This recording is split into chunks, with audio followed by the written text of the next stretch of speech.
성탄절과 연관해서 이런 질문을 한번 던져보십시오. 하나님께서는 왜 마리아와 요셉을 찾고 선택하셨을까? 다른 사람이 아니고 왜 그 두 사람을 선택하셨을까? 이 세상을 구원하는 구세주의 탄생을 마리아와 요셉 두 사람을 찾으시고 그들을 통해서 하나님의 일을 이루셨습니다. 그 당시에도 그 시대에도 사람은 굉장히 많았을 텐데 왜 두 사람이었을까?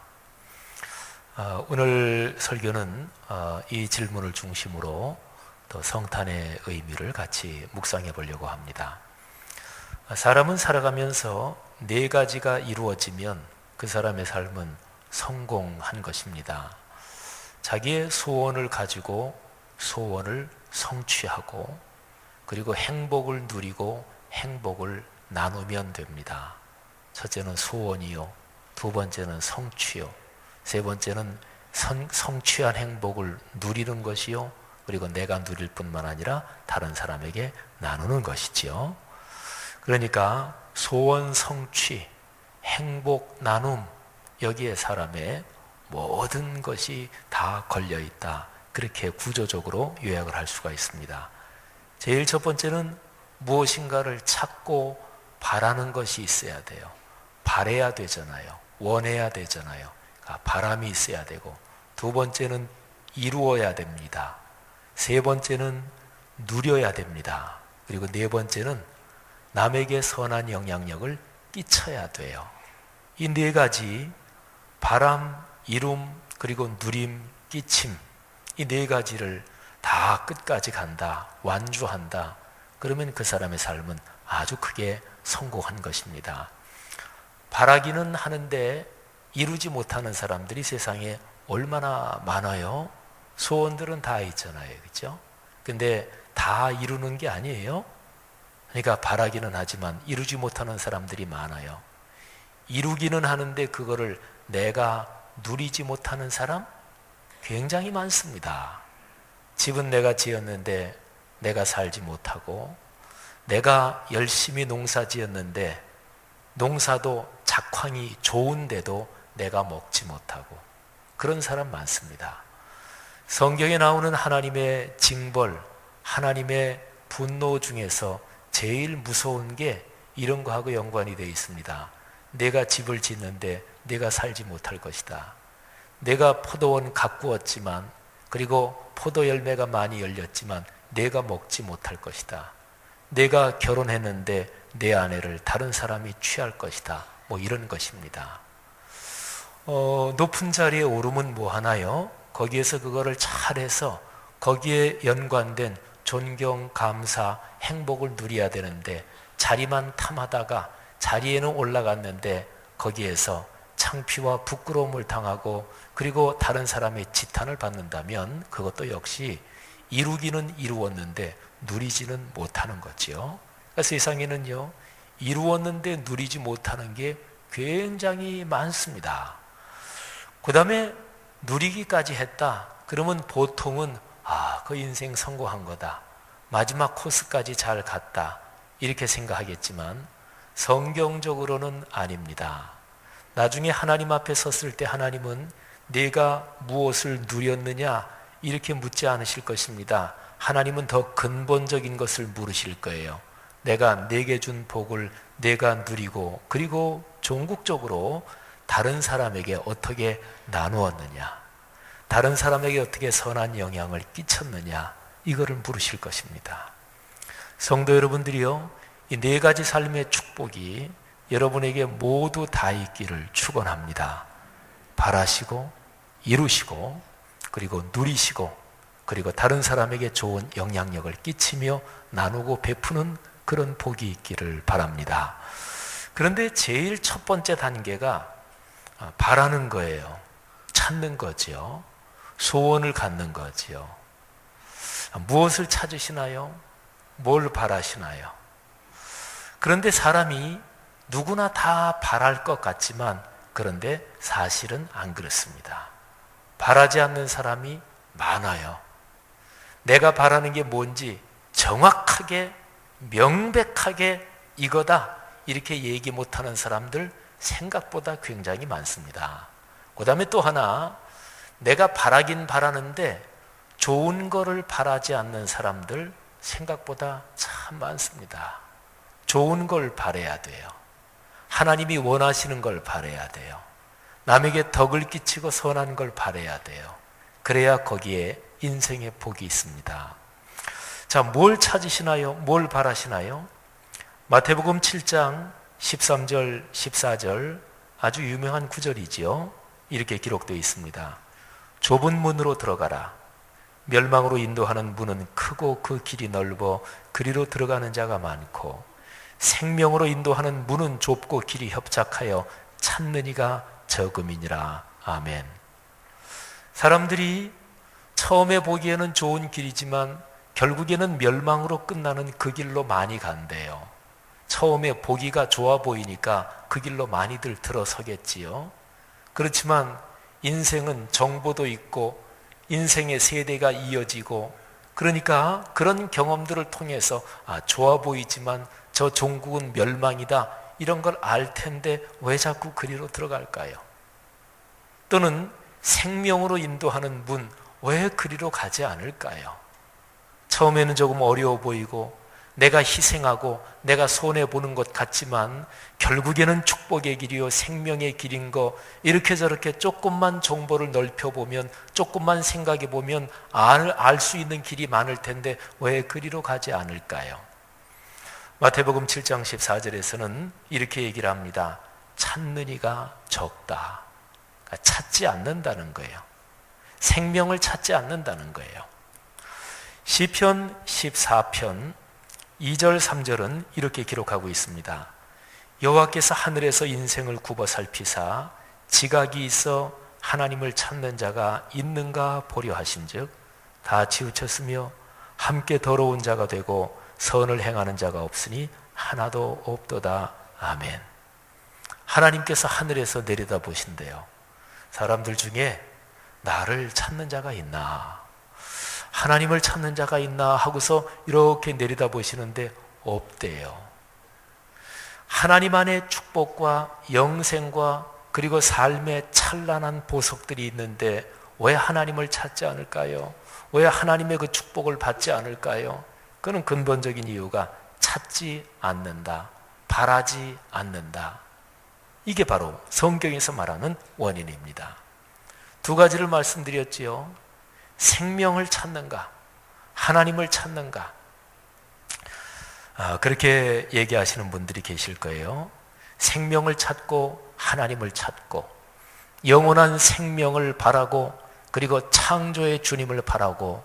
목사님, 좋은 말씀이긴 하지만 사람이 실제로 살다 보면 먹고 사는 게 우선 급하고 경제도 어렵고 사는 게 쉽질 않아서 영원한 생명이니 창조의 하나님이니 구원의 하나님이니 섭리의 하나님이니 그런 고상하고 차원 높은 거 그거는 사실은 신경이 안 갑니다. 당장 먹고 사는 게 급합니다. 사람이니 어쩔 수 없습니다. 아마 이렇게 생각하시는 분도 계실 거예요. 그러면 한번 그런 거 가지고 얘기를 해보지요. 다음과 같은 것을 찾으시나요?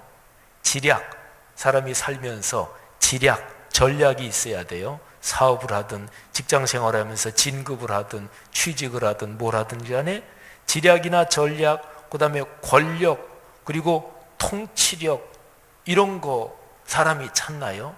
맞잖아요. 거기하고 연관된 성경 구절을 제가 읽어드리겠습니다. 잠언 8장 14절부터 16절입니다. 한번 잘 들어보세요. 제가 조금 전에 말씀드린 그런 항목이 나와요. 내게는 계략과 참 지식이 있으며 나는 명철이라.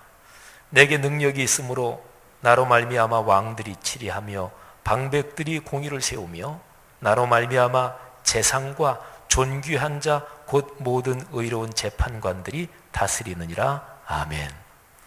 그리스도인이 성경을 읽을 때 성경에 있는 단어를 오늘날 내가 실제 생활하는 내 직업, 직장, 사회적인 활동, 역사의 현장과 그 단어를 연결시키는 묵상이 있어야 합니다. 오늘 여기 말씀에 계략과 참지식을 얘기하잖아요. 사업, 직장 모든 데서 전략이 필요해요. 이를 이루는 명철이 필요합니다. 그리고 능력이라 그랬죠. 이거 권력 아니에요?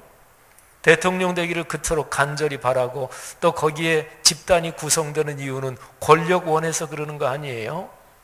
왕들이 치리한다, 방백들이 공의를 세운다, 그리고 사법권을 여기서 얘기하고 있습니다. 재산과 존귀한 자 모든 의료인 재판관들이 다스린다. 사법적인 권력은 어느 나라든지 공적인 권력으로서 얼마나 대단한 권력입니까? 지략과 권능과 통치권, 사법권이 여기에 있대요. 자, 여러분, 근데 보통 사람들이 바라는 거 그거 외에 돈, 경제 이거 있잖아요. 그게 여기에 또 나와요. 제가 16절까지 봉독했는데 17절은 건너뛰겠습니다. 18절부터 그리고 21절까지 제가 더 읽겠는데 여기에서 부귀 재물이 있는 것을 잘 한번 기억하십시오. 18절 말씀입니다. 부귀가 내게 있고 장구한 재물과 공의도 그러하니라. 그러니까 잠깐 돈 벌었다가 다 까먹는 거 말고, 주식 투자했는데 올라갔다가 다 까먹는 거 말고, 장구한 대를 이어지는 재물이 있다.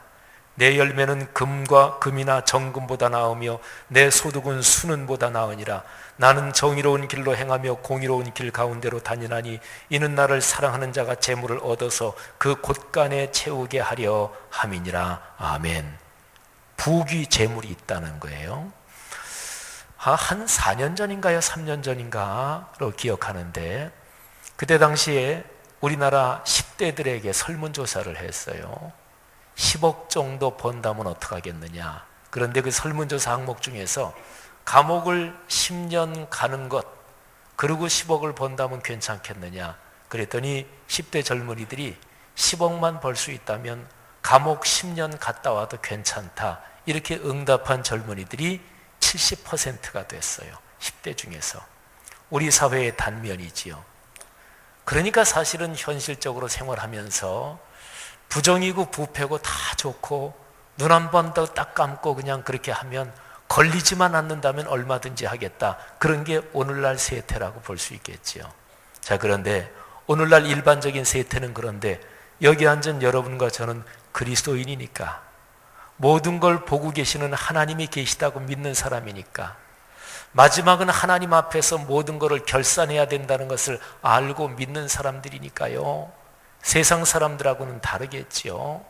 물론 그거를 알고 믿어도 당장 생활하는데 목구멍이 포도청이라고 법보다 주먹이 가깝다고 이런 논리 때문에 하나님 앞에서 결산할 걸 알지만 그러나 지금 급해서 어쩔 수 없다 이럴 때도 있지만 적어도 신앙적으로 생각해보는 그 자리 그 시간에서는 우리는 그리스도인이니까. 그러니까 부귀 재물을 내가 벌되 오늘 여기 잠언 8장 18절부터 21절에 있는 대로 공의롭고 정의롭게 부귀 재물을 벌 수 있다면 이거는 얼마나 고마운 일이겠어요. 그러니까 오늘 잠언 8장에서 그런 얘기를 해요. 제가 지금까지 읽은 말씀 잠언 8장 14절부터 21절 17절은 뺐는데요. 여기에 보면 지략과 권능과 통치권, 사법권 그리고 부귀 재물이 있다고요. 그게 이 구절에서 나라고 표현된 여기에서 전부 다 나온대요.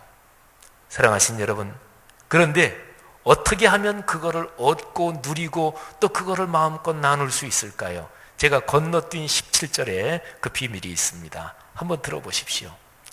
나를 사랑하는 자들이 나의 사랑을 입으며 나를 간절히 찾는 자가 나를 만날 것이니라. 아멘. 찾는 자가 만난대요. 바라는 자가 만난대요. 찾으십니까? 바라십니까? 좋은 걸 말이지요. 간절히 바라고 간절히 찾는 자가 만난답니다. 이거는 하나님이 창조하신 이 피조 세계의 일반적인 원리이기도 합니다. 신앙적으로도 역시 마찬가지입니다. 사랑하시는 여러분, 참으로 선하고 좋고 아름다운 그쪽 방향을 간절히 바라고 찾으시는 지혜가 있기를 바랍니다. 그런데요, 여기 잠언 8장 14절부터 21절까지 해서 이 모든 것, 사람들이 일반적으로 다 원하는 게 나라고 표현된 여기에 몽땅 다 걸려 있대요. 이 안에 들어 있대요. 여기에서 다 나온대요. 그러면 여기에 나라고 표현된 이게 구체적으로 무엇인가, 누구인가? 그게 바로 뒤에 이어지는 구절에 나와 있어요.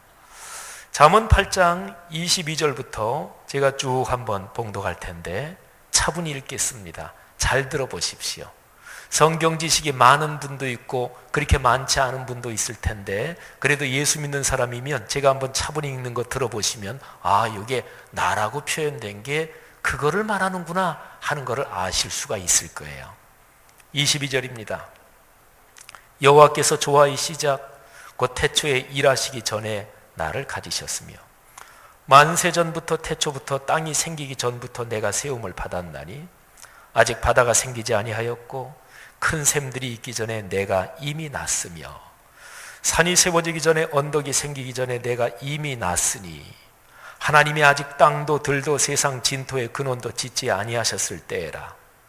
그가 하늘을 지으시며 궁창을 해면에 두르실 때에 내가 거기 있었고 그가 위로 구름 하늘을 견고하게 하시며 바다의 샘들을 힘있게 하시며 바다의 한계를 정하여 물이 명령을 거스르지 못하게 하시며 또 땅의 기초를 정하실 때에 내가 그 곁에 있어서 창조자가 되어 날마다 그의 기뻐하신 바가 되었으며 항상 그 앞에서 즐거워하였으며 사람이 거처할 땅에서 즐거워하며 인자들을 기뻐하였느니라. 아들들아 이제 내게 들으라. 내 도를 지키는 자가 복이 있느니라. 아멘. 아시겠지요? 예수 그리스도를 말해요. 태초에 말씀이 계시니라. 이 말씀이 하나님과 함께 계셨으니 이 말씀이 곧 하나님이시라. 그리고 만물이 그로 말미암아 창조됐다. 존재하는 모든 게 만들어지기 이전에 삼위일체 하나님, 그 중에서 두 번째 위격이신 성자 하나님을 여기에서는 얘기하고 있어요. 정리할까요? 생명, 영원한 생명, 창조의 주님, 이런 거를 찾는 게 너무나 일상생활하고는 멀다고요. 그러면 여기에 있는 대로 지략, 권능, 권세, 통치권, 사법권, 그리고 재물, 돈, 부귀, 명예 이런 건 어떻습니까? 그것도 주 예수 그리스도 그분께 있대요. 이게 성경의 가르침이에요. 이 세상은 커다랗게 얘기하면 둘로 나눌 수가 있습니다. 진리의 길을 걷는 자, 그리고 진리의 길 말고 다른 길을 걷는 자, 이렇게 나눌 수가 있어요. 진리이신 예수 그리스도, 주님이신 예수 그리스도, 그분이 이 땅에 오신 것을 기다리는 절기에 우리는 지금 들어 있습니다. 대림절의 절기가 그거예요. 그런데 구세주로 오신 예수 그리스도, 그분 안에 하나님께서 모든 이 세상에 필요한 것을 다 거기에 걸어 놓으셨어요. 하나님은 그 통로를 통해서 이 세상에 권능과 권력과 돈과 명예 이런 것들을 흘러가게 하셨어요. 말하자면 하나님께서 이 지구 전체에 하나님이 주시는 축복의 라이센스를 그분에게 맡기셨어요. 당연하지요. 그분을 통해서 하나님의 진리를 열어 보여주시니까 하나님이 그분에게 힘을 실어주셔야 될 거 아니겠어요? 사랑하신 여러분, 아까 말씀드린 잠언 8장 17절, 나를 사랑하는 자들이 나의 사랑을 입으며 나를 간절히 찾는 자가 나를 만날 것이니라. 그 나에다가 예수 그리스도, 성탄으로 오시는 예수 그리스도, 그분을 한번 구체적으로 넣어 보십시다. 예수 그리스도를 사랑하는 자들이 예수 그리스도의 사랑을 입습니다. 예수 그리스도를 간절히 찾는 사람이 예수 그리스도를 만납니다. 그리고 그분을 만나면 사람의 삶에 필요한 모든 것이 다 흘러올 수 있습니다. 그러면 질문하십시다. 예수 그리스도 사랑하십니까? 예수 그리스도 그분 진짜로 깊이 사랑하십니까? 예수 그리스도 그분을 찾으십니까? 간절히 찾으십니까? 이번 주간 설교를 준비하면서 늘 설교 준비하면서 그런 과정을 거치는데 이 말씀을 저한테 먼저 대입시켜 봤어요. 나는 예수 그리스도 사랑하는가? 나는 예수 그리스도 진짜로 간절히 찾는가? 제가 아까 일부 예배 드릴 때 우리 목회자들 일부 예배 다 참석하니까 우리 목회자들한테 그런 질문했어요. 여기 계시는 전도사님들, 목사님들, 예수 그리스도 사랑하십니까? 진짜 간절히 찾으십니까? 질문이 이상하나요? 대상을 잘못 골랐나요? 목사님, 전도사님들에게 예수 그리스도 사랑하시냐고 물어보다니. 근데 우리 목회자들은 알아요. 그 질문에 대해서 저는 교회가 부흥되기를 위해서 간절히 사모하고 열심히 일합니다. 그렇게 대답한다고 대답이 되는 게 아니에요. 우리 목회자들은 알아요. 교회를 성장시키려는 것이 진짜로 예수님 사랑하는 것보다는 내 명예를 높이고 내가 큰 교회 목회자 되려고 하는 그런 동기들을 우리 목회자들은 많이 느끼거든요. 그러니까 교회를 성장시키기를 원한다. 그걸로 대답이 되는 게 아니에요. 목회자들이 대답할 때 저는 예배 빠짐없이 참석합니다. 목회자가 예배를 어떻게 참석하네요? 그거 가지고 대답이 되는 게 아니에요. 목회자라는 것을 내려놓고 자신에게 물어봐야 돼요. 나는 예수님 사랑하는가? 나는 예수님 진짜로 간절히 찾는가? 목회자들에게만 해당되는 질문이겠습니까? 장로님들 어떠십니까? 권사님, 안수집사님들 어떠십니까? 내가 가진 모든 직분이나 모든 것 다 내려놓고 단순히 그냥 그리스도인으로서 하나님의 아들, 딸로서 내가 지금 열심히 충성하고 있는 거, 그거를 그렇게 여전히 그렇게 할 수 있는가? 그런 질문이지요. 이 질문이 중요해요. 왜요? 아까 말씀드렸잖아요. 사람이 살면서 진정으로 필요한 그 모든 것들이 다 그분에게 걸려 있다니까요. 마태복음 28장 18절에서 예수님께서 그렇게 말씀하셨습니다. 부활하신 예수님께서 하늘과 땅의 모든 권세를 하늘아버지께서 다 내게 주셨으니, 그러니까 그분하고의 관계가 관건입니다. 모든 게 여기 걸렸어요. 혹시나 이렇게 생각하시는 분 계십니까? 내 신앙이 예수 그리스도를 지금 목사님 얘기 들으면서 생각해 보니까 진짜로 깊이 사랑하고 진짜로 간절히 찾는 거는 아닌데요. 그래도 그냥 괜찮게 살고 있습니다. 사회적으로 그냥 꽤 성취하며 살고 있습니다. 성경의 근거에서 말씀드릴까요? 장기적으로 보면 그렇지 않을 수도 있어요. 성경의 근거에서 하나님 말씀에서 보면은 주 예수 그리스도 그분에게 모든 게 걸려 있는데 그분을 진짜로 사랑하고 그분을 간절히 찾는 자, 그런 사람에게 하나님이 축복을 주신대요. 사랑하시는 성도 여러분들이요, 이런 축복이 여러분과 저 우리 모두에게 넘치기를 주의 이름으로 축원합니다. 간절한 마음으로 여러분에게 그런 복이 임하기를 간절히 축복합니다. 처음에 드렸던 질문 다시 한번 드릴까요? 왜 마리아와 요셉을 찾으셨을까요? 수많은 사람이 있는데 왜 창세 이래로 존재하는 모든 게 끝나는 이 모든 시간의 흐름, 존재의 흐름, 이 모든 역사의 흐름 가운데 결정적인 사건을 일으키시는데 그 위대한 축복이 걸려있는 그 지점, 그 성자 예수 그리스도를 왜 하필 마리아와 요셉 두 사람을 찾으시고 선택하셔서 그 두 분을 통해 흐르게 하셨을까요? 마태복음 1장과 누가복음 1장에 그 대답이 있습니다. 마태복음에서는 천사가 요셉에게 나타나는 장면이 기록이 되어 있고, 누가복음 1장에는 천사가 마리아에게 나타나는 장면이 기록이 되어 있습니다. 근데 천사가 나타나서 이 두 사람에게 하는 얘기의 구조가 똑같습니다. 두 사람에게 다 나타나서 하는 얘기가 구약 성경에서부터 계속돼서 예언돼 내려오던 메시아 그리스도, 그분의 탄생이 바로 너를 통해서, 내가 지금 서로가 정혼하고 결혼한 너희 두 사람을 통해서 이루어질 것이다. 그런 내용을 얘기해 줍니다. 그런데 이제 이 마리아하고 요셉은요, 그 당시에 정혼한 사이였거든요. 우리나라 약혼하고는 다릅니다. 약혼은 법적인 부부관계가 아니잖아요. 여기 성경에 표현한 정혼 또는 개역 개정판에 약혼이라고 번역이 되어 있는데 조금 뜻을 다 전달해 주진 못해요. 이미 정혼, 이 당시에 이 두 사람은 실제적인 부부관계라고 볼 수가 있어요. 근데 아직 같이 살고 있지는 않은 거예요. 그러니까 우리나라의 약혼과 완전히 결혼해서 같이 사는 거 그 중간쯤 단계라 그럴까요? 그런데 이 기간 중 이미 남편과 아내이기 때문에 남편과 아내로서 하지 말아야 될 걸 하면 법적인 제재, 율법적인 제재를 받을 수 있습니다. 같이 살기 전에 마리아가 임신이 되면 잘못하면 돌에 맞아 죽을 수도 있어요. 그런데 그 마리아가 예, 주님의 말씀대로 되기를 원합니다, 이렇게 대답하는 게 쉬웠을까요? 남자로서 요셉이 자기의 아내가 있는데 아직 같이 살지 않는데 그 아내에게 아내가 아이를 가진 걸 알았을 때 요셉은 조용히 끊으려고 그랬어요.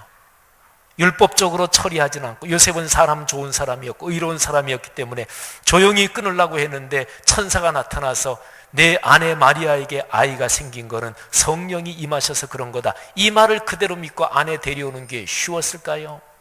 두 사람에게 전부 다 무지무지하게 어려운 일이었어요. 그런데 두 사람은 순종했어요. 왜 순종할 수 있었을까요? 메시아 구세주의 탄생에 대한 성경 구절을 말씀해 주시면서 천사가 두 사람에게 얘기하는데, 마리아 요셉이 그런 성경 구절, 구약에 나타난 메시아 대망의 기다림, 거기에 대해서 알고 있었을까요? 모르고 있었을까요? 모르고 있었으면 순종하지 못했을 거예요. 알고 있었을 것입니다. 단순하게 알고 있었을까요?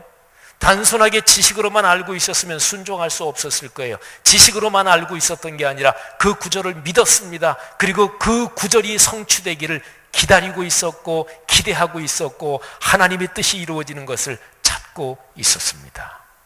마리아가 고백하지요. 천사가 두 번째로 얘기하자 주의 말씀대로 내게 이루어지기를 원합니다. 요셉은 천사가 해준 말을 듣고서 그 다음에 일어나서 자기의 아내를 데리고 옵니다. 사랑하신 여러분, 왜 마리아와 요셉이었을까요? 마리아와 요셉은 하나님의 거룩한 말씀의 성취를 기다리는 사람이었어요. 하나님의 뜻을 찾는 사람이었어요. 다시 한번 잠언 8장 17절을 기억하시죠. 나를 간절히 찾는 자가 나를 만날 것이고 나를 사랑하는 자가 내 사랑을 입을 것이라고 했잖아요. 성도 여러분들이요, 보통 사람들은 누구에게나 전부 다 기다리는 거를 잘 못해요. 한국 사람들은 빨리빨리 이거를 무지무지하게 좋아하잖아요. 잘하고. 근데 한국 사람만이 아닙니다. 인간의 모든 심리는 기본적으로 내가 원하고 바라고 찾는 게 빨리 성취되기를 누구나 다 원합니다. 문화적인, 사회 문화적인 그 차이에 따라서 어떤 문화권은 줄 서서 느긋하게 기다리는 것 다 잘하기도 하지만, 그러나 인간의 기본 심리는 그래요. 그런데 한번 생각해 보세요. 무엇을 진짜 바란다, 무엇을 진짜 찾는다, 그런 사람은 기다릴 줄도 알아요. 기다리는 게 안 좋은가요? 아닙니다. 기다린다는 것은 내가 지금 이후로 걸어갈 앞날의 삶에 대해서 무엇을 바라고 있다는 거예요. 무엇을 희망하고 있다는 거예요. 그러니까 기다리지요. 전혀 기다리지 않는 거, 그게 사람이 죽었다는 거지요. 여러분, 기다리면서 인생길을 걸어가다 보면 거기에는 내가 지금 생각하고 이런 게 이루어졌으면 좋겠다, 그게 이루어지는 것도 기다리면서 걸어갈 인생에서 일어나지만 그것만이 아닙니다. 내가 계획도 못하고 생각도 못한 너무너무 좋은 게 기적처럼 그리고 하나님의 도우심으로 일어나기도 해요. 구약의 요셉이 그런 경우였어요. 요셉이 어떻게 애굽의 총리가 돼요? 그거는 감히 꿈꾸지도 못할 일 아니겠어요? 그런데 요셉은 그 어려운 고난, 노예 생활을 하면서도 하나님을 믿고 하나님께 기도했습니다. 그랬더니 하나님께서 요셉의 마음속에 요셉에게 주신 재능을 다 끄집어내 주셨어요. 보디발의 가정에서 일하면서 가정을 관리하고 경제를 관리하는 거 훈련하게 하셨고, 또는 감옥에서 간수장의 인정을 받아서 사람을 관리하는 인사관리 경영도 거기에서 훈련하게 하셨고, 요셉의 속에 이미 들어있는데 자기는 알지 못하고 그런 걸 하나님이 속에 샘이 솟는 것처럼 끄집어내 주셨어요. 훈련시켜 주셨어요. 그리고 하나님이 전권적으로 애굽의 왕한테 꿈을 꾸게 하고, 그래서 하나님이 위로부터 내리시는 비가 내리는 것처럼 그런 은혜로도 주셨어요. 그래서 요셉이 기다리며 하나님의 말씀의 성취를 기다리며 걸어가는 길에는 요셉이 기획하고 계획하고 구상하지 못한 것도 엄청나게 은혜로 임했어요. 이게 기다리는 사람에게 있다고요. 기다림이 안 좋아요? 너무너무 좋은 거지요. 기다리지 못하고 꽉 하고 반응하는 사람이 센 사람이에요. 그 사람이 용기 있는 사람이에요. 속에서 터져나오는 대로 말하고 속에서 울컥하는 대로 성질내는 사람이 세고 강하고 용기 있다고요? 천만에요. 우리 동양문화권뿐 아니라 서양문화권도 마찬가지고 가장 강력한 힘을 외유내강이라고 얘기했습니다. 울컥하는 사람은 어떤 면에서는 마음에 겁이 있는 사람이에요. 기다림에는요, 희망도 있고요, 믿음도 있고요, 긍정과 겸손과 생명, 용기가 그 속에 담겨 있는 거예요. 사랑하신 여러분, 이 대림절의 기간 중에 하나님이 우리에게 주시는 그런 기다림의 축복이 우리 모두에게 넉넉했으면 좋겠습니다. 그런 관련된 글을 한번 써봤어요. 제가 한번 읽어보지요. 제목이 살며 기다리며입니다. 기다리는 사람은 아직 살아있네. 앞날에 무엇을 바라며. 아직 기다리는 사람은 고통에 무릎 꿇지 않네. 저 앞에서 손짓하는 삶을 바라보며 삶은 앞으로만 가네. 시간의 흐름에는 내가 길어낼 우물물도 있지만 영혼에서 솟는 샘과 하늘에서 내리는 비가 크리스마스 선물처럼 숨어 있는 걸 기다리는 사람은 믿네. 아, 죽은 사람은 더는 기다리지 않는다네. 기다린다 투덜대는 그대여, 기다림에 별명 많은 거 모르시나? 희망, 믿음, 신비, 기적, 긍정, 겸손, 생명. 얼음장 및 개울물 소리에는 봄을 기다린 겨울도 사랑을 기다린 여인도 있네. 삶이 대거칠고 이악스러운데 우리는 그래도 기다리네. 사는 게 본디 기다림이니. 여러분, 말씀을 붙잡고 기다리는 사람을 하나님이 반드시 축복해 주십니다. 대림절의 기간에 그런 축복 사모하시고 누리시기를 주의 이름으로 축원합니다. 기도하겠습니다.